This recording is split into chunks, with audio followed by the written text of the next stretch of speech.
नमस्कार, मी श्रीकांत अंबादास चन्नापट्टण, योगा इन्स्ट्रक्टर आणि योगा थेरपिस्ट.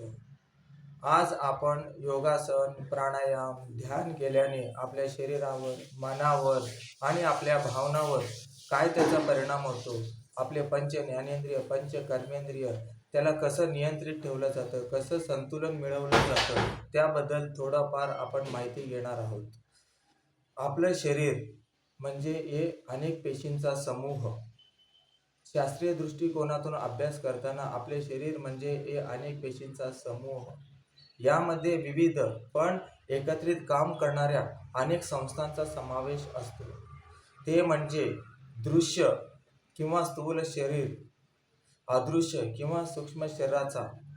आपल्याच स्वरूपाचा अनुभव घेण्याचा प्रयत्न आपण योगशास्त्राच्या अभ्यासातून करतो.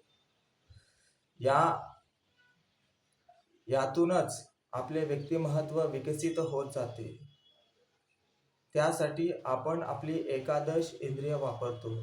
पंच ज्ञानेंद्रिय, पंच कर्मेंद्रिय आणि त्या सर्वांना जोडणारा 11वा महत्त्वाचा इंद्रिय मन हे होय. असे या सर्वचा उपयोग होतो आणि आपलं मन अगदी स्थिर राहण्यास मदत होते. हे सर्व योगासन, प्राणायाम, ध्यान केल्याने हे सर्व संतुलन राहण्यास मदत होते. धन्यवाद.